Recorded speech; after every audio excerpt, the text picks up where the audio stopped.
बिस्मिल्लाहिर्रहमानिर्रहीम। हज़रत जाफ़र रज़ी अल्लाह ताला अन्हा ने फ़साहत और बलागत के मोती बखेरते हुए दो टोक अंदाज में कहा, बादशाह सलामत, हम लोग जाहल थे, बुतों के पुजारी थे, मर्दार खाते थे, हर किस्म की बेहयाई के मुर्तकिब थे, रिश्तों का हमें कोई पास न था, पड़ोसियों के हकूक से नाआशना थे, हमारा ताकतवर तबका कमज़ोर को हड़प कर जाता था, बस हम यूं ही दरिंदों जैसी जिंदगी बसर कर रहे थे। अल्लाह ने हम पर अपना करम किया, उसने हमारी इस्लाह के लिए हम ही में से एक रसूल भेजा जिसके हस्ब व नस्ब, सदाकत व अमानत और अखलाक व करदार से हम सब अच्छी तरह वाकिफ। उसने हमें अल्लाह ताला की वहदानियत से आशना किया, बुत परस्ती से रोका और अल्लाह की इबादत का हुक्म दिया। उसने हमें सदाकत व अमानत अपनाने, सुलह रहमी और पड़ोसियों का ख्याल रखने की तलकीन की। उसने हमें हराम से इज्तनाब करने, नाहक खून बहाने, बेहयाई का इर्तिकाब करने, झूठ बोलने, यतीम का माल खाने और पाक दामन औरतों पर तोहमत लगाने से मना कर दिया। उसने हमारी तरबियत इस नहज पर की कि हम एक अल्लाह की इबादत करें और उसके साथ किसी को शरीक ना ठहराएं। उसने हमें बाकायदगी से नमाज पढ़ने, ज़कात अदा करने और रोजे रखने का हुक्म दिया। हम इस पर ईमान ले आए, इसकी सारी बातों पर सदके दिल से अमल पैरा हो गए। हम एक अल्लाह की इबादत करने लगे, बुतों की पूजा पाठ से बाज आ गए, हमें शिरक की आलूदगी से बचा लिया। हमने हर उस चीज को छोड़ दिया जो हमारे लिए हराम कर दी गई थी और हर उस चीज को इख्तियार कर लिया जो हमारे लिए हलाल की थी।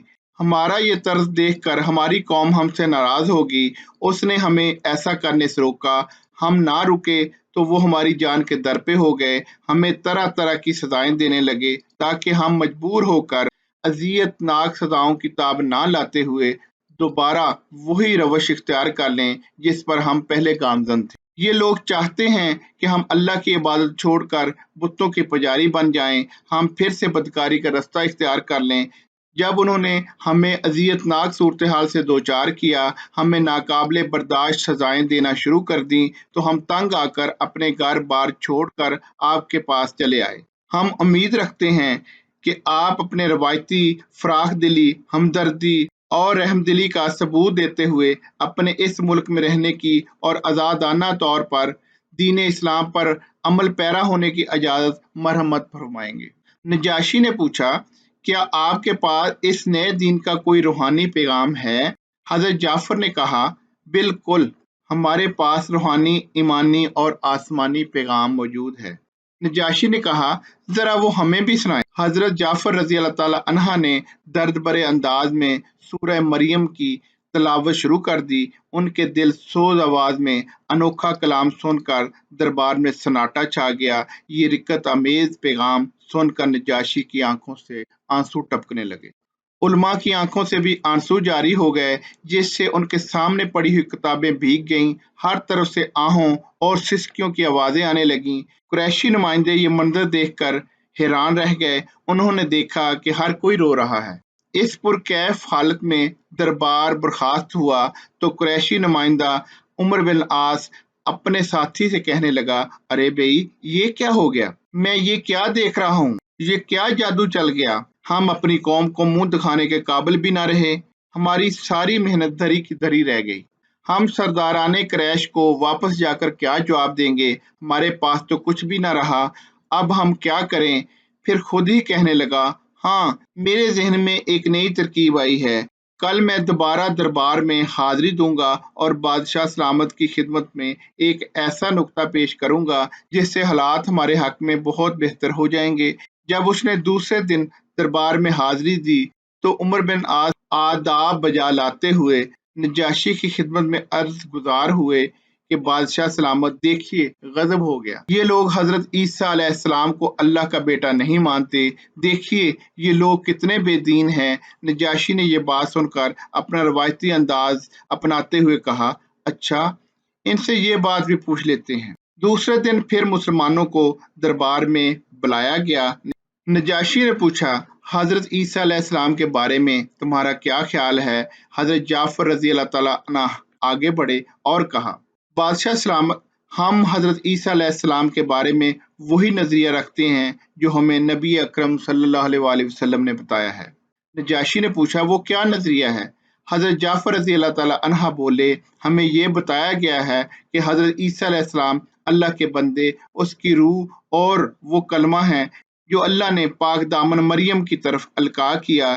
یہ بات سن کر نجاشی نے بڑے جوش کے ساتھ اپنا ہاتھ میز پر مارتے ہوئے کہا، اللہ کی قسم، حضرت عیسیٰ علیہ السلام بالکل وہی کچھ ہیں جو آپ نے بیان کیا، اس کے سوا کچھ نہیں۔ اس کے بعد نجاشی نے مہاجرین کو مخاطب کرتے ہوئے کہا، آپ میرے مہمان ہیں، آپ یہاں اطمینان سے زندگی بسر کریں، آپ کو ہماری طرف سے ہر قسم کی سہولت مہیا ہوگی۔ میں دل کی گہرائیوں سے آپ کی قدر کرتا ہوں۔ کوئی اگر آپ کو اپنے قبضے میں لینے کے لیے مجھے سونے چاندی کے پہاڑ بھی پیش کرے تو میں اسے ٹھکرا دوں گا۔ تم میرے سرکاری مہمان ہو، تمہارا کوئی یہاں بال بھی پیکا نہیں کر سکتا۔ تمہیں اگر کوئی کچھ کہے گا تو میں اس سے نپٹ لوں گا۔ اور پھر اپنے دربان سے کہا، ان قریشی نمائندوں نے جو تحائف مجھے دیے ہیں وہ سب انہیں واپس کر دو۔ مجھے ایسے تحائف قطعاً قبول نہیں جو میرے ضمیر کو خریدنے کے لیے پیش کیے گئے ہوں۔ میرے پاس اللہ کا دیا ہوا بہت کچھ ہے۔ پھر عمر بن عاص سے مخاطب ہو کر گرجدار آواز میں کہا، اپنے تحائف پکڑو اور یہاں سے چلتے بنو۔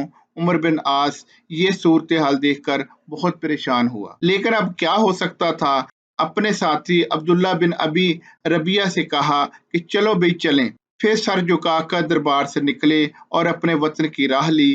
قصہ مختصر یہ کہ کچھ سالوں میں اللہ تعالیٰ نے حضرت عمر بن عاص رضی اللہ تعالیٰ عنہ اور پھر نجاشی کو بھی دولت اسلام سے نواز دیا۔ حضرت جعفر رضی اللہ تعالیٰ عنہ بہت ہی جاں باز اور بہادر تھے، نہایت خوبصورت بھی۔ 8 ہجری کی جنگ موتا میں امیر لشکر ہونے کی حالت میں 41 برس کی عمر میں شہادت سے سرفراز ہوئے۔ حضرت جعفر رضی اللہ تعالیٰ عنہ کی شہادت کا اعلان کرنے کے بعد حضور اکرم صلی اللہ علیہ وسلم حضرت جعفر رضی اللہ تعالیٰ عنہ کے گھر تشریف لے گئے۔ اس وقت ان کی اہلیہ حضرت اسماء بنت امیس رضی اللہ تعالیٰ عنہ آٹا گوندھ چکی تھی اور بچوں کو نہلا کر کپڑے پہنا رہی تھیں۔ حضور اکرم صلی اللہ علیہ وسلم نے فرمایا، جعفر رضی اللہ تعالیٰ عنہ کے بچوں کو میرے پاس لاؤ۔ انہوں نے ان کو حاضر خدمت کیا تو حضور آپ دیدہ ہو گئے اور ان سے پیار کیا۔ حضرت اسماء رضی اللہ تعالیٰ عنہ مضطرب ہو گئیں اور پوچھا، یا رسول اللہ، میرے ماں باپ آپ پر قربان، کیا حضرت جعفر رضی اللہ تعالیٰ عنہ کے بارے میں کوئی خبر آئی ہے؟ حضور نے فرمایا، ہاں، وہ شہید ہو گئے ہیں۔ یہ سن کر حضرت اسماء رضی اللہ تعالیٰ عنہ رونے لگیں۔ خبر پاتے ہی محلے کی عورتیں ان کے گرد جمع ہو گئیں اور ان کی دلجوئی کرنے لگیں۔ اس کے بعد سرور عالم صلی اللہ علیہ وسلم اپنے گھر تشریف لے گئے اور ازواج مطہرات سے فرمایا، حضرت جعفر رضی اللہ تعالیٰ عنہ کے بچوں کے لیے کھانا پکاؤ، آج وہ اپنے ہوش میں نہیں ہیں۔ ان کی شہادت کے 3-4 دن بعد رحمت عالم صلی اللہ علیہ وسلم ان کی بیوہ حضرت اسماء بن امیس رضی اللہ تعالیٰ عنہ کے پاس بیٹھے تھے کہ آپ صلی اللہ علیہ وسلم کی زبان مبارک سے نکلا، وعلیکم السلام ورحمۃ اللہ۔ پھر حضرت اسماء رضی اللہ تعالیٰ عنہ نے سے فرمایا، تیرے لیے خوشخبری ہے، میں نے دیکھا کہ تیرا شوہر حضرت جبرائیل، حضرت میکائیل اور حضرت اسرافیل کے ساتھ پرواز کرتے ہوئے یہاں سے گزر رہا ہے اور وہ سب اسلام کہہ رہے ہیں، اس لیے تم بھی اسلام کا جواب دو۔ پھر نبی اکرم صلی اللہ علیہ وسلم نے فرمایا، مجھے جعفر نے اطلاع دی ہے کہ فلاں روز دشمنوں کے ساتھ مقابلہ ہوا تو میرے بدن پر 73 زخم آئے اور میرے دونوں بازو یکے بعد دیگرے کٹ گئے۔ ان کے عوض اللہ تبارک تعالیٰ نے مجھے 2 پر دیے ہیں۔ اب میں جبرائیل علیہ السلام اور میکائیل علیہ السلام کے ساتھ اڑتا ہوں، جنت میں جدھر جی چاہتا ہے جاتا ہوں اور جو میوہ پسند آتا ہے کھاتا ہوں۔ حضرت اسماء یہ سن کر بہت خوش ہوئیں اور کہا، جعفر کو یہ اعزاز مبارک ہو۔ یا رسول اللہ، اگر آپ کی اور حضرت جعفر کی روحانی ملاقات کا یہ حیرت انگیز واقعہ میں نے بیان کیا تو لوگ شاید اس پر یقین نہ کریں، اس لیے آپ صلی اللہ علیہ وسلم خود ہی ان کو اس سے مطلع فرمائیں۔ چنانچہ حضور اکرم صلی اللہ علیہ وسلم نے ممبر پر کھڑے ہو کر سب کو یہ ایمان افروز واقعہ سنایا۔ واضح رہے کہ اس وقت جنگ موتا کے لوگوں میں سے کوئی شخص واپس نہیں آیا تھا۔ حضرت جعفر رضی اللہ تعالیٰ عنہ نے اس سے پہلے ہی اپنی شہادت کی تمام تفصیلات سے رسول اکرم صلی اللہ علیہ وسلم کو آگاہ کر دیا تھا۔ मुअज़्ज़ज़ सामीन, आज का ये खूबसूरत वाक़या ख़त्म हो गया है। इंशाअल्लाह कल एक नए वाक़ये के साथ फिर हाज़िर खिदमत होंगे। तब तक के लिए खुदा